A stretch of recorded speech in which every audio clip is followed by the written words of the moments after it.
연말이 다가옵니다. 연말 연시에는 참 우리가 인사드려야 할 가족, 친지, 지인들이 참 많아요. 무슨 말이에요? 돈이 많이 들어갑니다. 그런데 교회에 갑니다. 연말 되면 추수감사절, 성탄절, 송구영신예배, 신년감사 예배 등이 기다리고 있어요. 솔직히 목사지만 12월에 11조 내고 1월에 신년감사 또 11조 내고 다양한 헌금 그 종류들을 보면서 솔직히 부담이 없는 건 아닙니다. 여러분, 연말이라고 해서 없던 수입이 막 생깁니까? 그런 거 아니잖아요. 그런데 이게 목사인 저도 고민을 하는데 이 세상 사람들 혹은 또 교회 안에 많은 직분자들도 굉장히 민감하고 또 시험에 들 수 있는 그런 문제일 수도 있겠다라는 생각이 듭니다. 여러분, 특히 그 11조는 직분자들, 특히 목사, 장로, 안수집사, 권사 할 것 없이 굉장히 부담을 갖는 경우가 참 많습니다. 이런 분들 중에는 하나님께서 자기에게 베풀어 주신 그 은혜를 생각하며 기꺼이 이 11조를 바치는 분들도 계시고, 또 어떤 분은 아예 드리지 않는 분들도 있습니다. 또 드릴 수 없는 분들도 있어요. 그런데 또 어떤 분들은 직분자로서 안 하면 왠지 눈치 보여서 타인의 시선을 의식하면서 드리는 분들도 있고요. 또 어떤 분들은 총 수입의 10%가 아니라 생활비를 다 제외한 나머지의 10%를 드리는 그런 분들도 계셔요. 또 어떤 분들은 내가 이걸 안 드리면 내 사업이나 내 몸에 혹은 우리 가족 가운데 하나님의 징계가 있는 거 아니야? 하면서 두려워서 어쩔 수 없이 내는 그런 분들도 있습니다. 또 어떤 분들은 11조를 내면 그만큼의 수입 혹은 2배를 반드시 내가 받는다라는 그런 믿음을 가지고 믿습니다 하고 드리는 그런 사람들도 있어요. 이거 뭡니까? 무슨 돈 놓고 돈 먹기도 아니고. 근데 이걸 강조하고 부추기는 일부 부흥사나 목사님들이 있더라고요.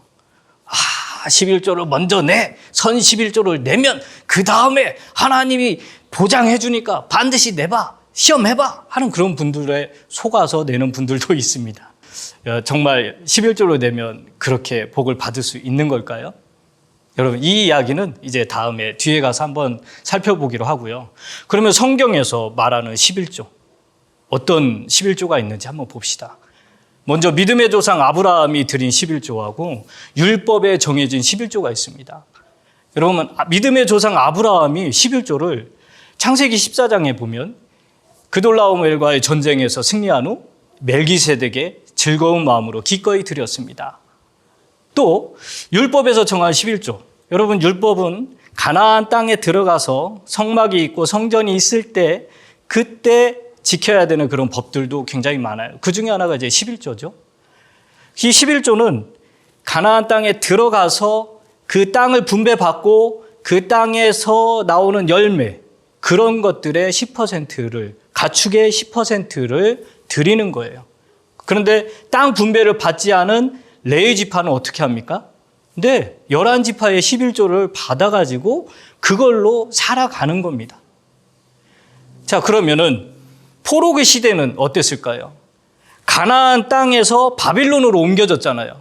그러면 거기에는 안식일도 없습니다. 성전도 없어요. 제사를 못 드려요. 레위인이 당연히 일을 못하지요. 그래서 11조도 안 냈어요. 내서 곳간에 저장할 창고도 없으니까. 자, 그러면 포로기 이후는 어때요? 바빌론에서 가나안 땅으로 왔습니다. 그러면 가나안 땅에는 성전도 있고 레위인도 있습니다. 제사도 드릴 수 있습니다.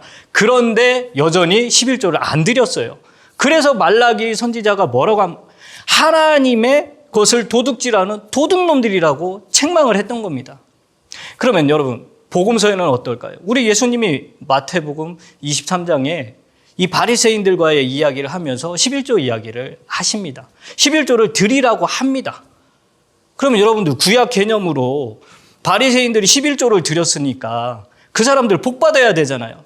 그런데 예수님 뭐라고 합니까? 이 독사의 세대들아, 아주 쉬운 말로 독사의 새끼들아, 이렇게 얘기를 한 거죠. 자, 그 당시 예수님은 왜 그러면은 11조를 내라고 했을까요? 여전히 가나안 땅에 계셨고 율법 아래 계셨고 성전이 있었고 레위인들이 있었고 제사를 드리고 있었기 때문에 11조를 내라고 했던 거죠.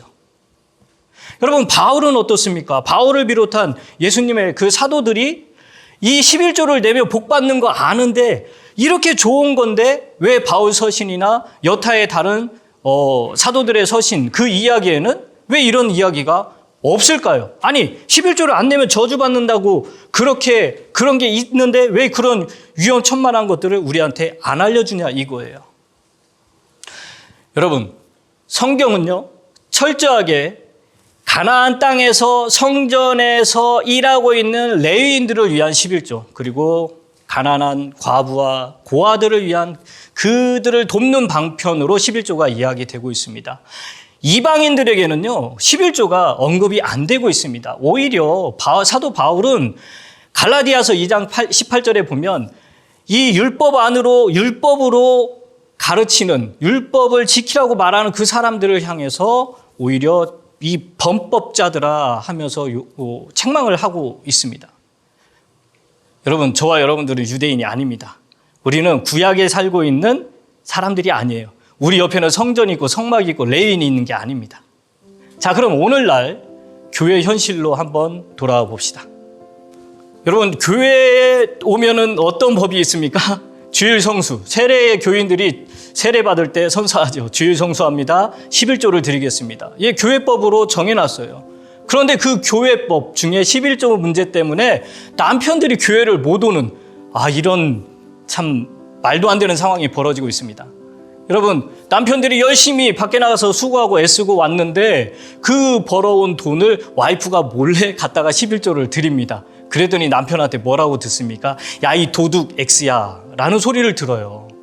여러분, 하나님 것을 안 드렸다고 교회 목사님들한테 도둑 X 소리 듣고 남편한테 도둑 X 소리 듣고, 이게 지금 하나님이 원하는 걸까요?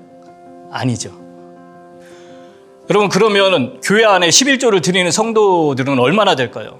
5에서 10% 정도 된다고 합니다. 나머지는 그러면 90%의 사람들은 도둑입니까? 지옥 갑니까? 그리고 그 사람들은 11조를 안 냈으니까 벌 받아서 가난합니까? 여러분, 생각을 해보세요. 11조를 드리지 않는 다른 여타의 사람들, 일본이나 중국, 아랍, 힌두교, 세상 기업들 대부분 보세요. 11조 안 드립니다. 그런데 망합니까? 오히려 더 흥하고 잘 되고 있습니다. 여러분, 주변에서 11조를 가장 잘 드리는 분들 누굽니까? 한번 생각해 보세요. 목사님들이죠. 여러분, 목사님들 부자가 됐나요? 보시면 아시지만 부자 아니죠. 11조를 잘 내면 부자가 된다면서요. 복 받는다면서요. 근데 목사님들 사시는 거 보세요. 어떤 분이 그러더라고요. 멕시칸들보다도 더 못 살고 있다고. 자, 우리 가운데 또 어떤 분은 그래요. 우리가 온전한 11조를 못해서 내 비즈니스가 망했나 봐요. 아니요. 온전한 11조를 안 드려서가 아니라 당신이 비정상적인 방법으로 경영을 했기 때문에 그래서 망한 거예요. 여러분, 저와 여러분들은 지금 현재 정부의 25%의 세금을 원천적으로 납부하고 있습니다. 근데 교회에 와가지고 10%까지 세금을 내면, 11조를 내면 35%의 세금을 내게 돼요.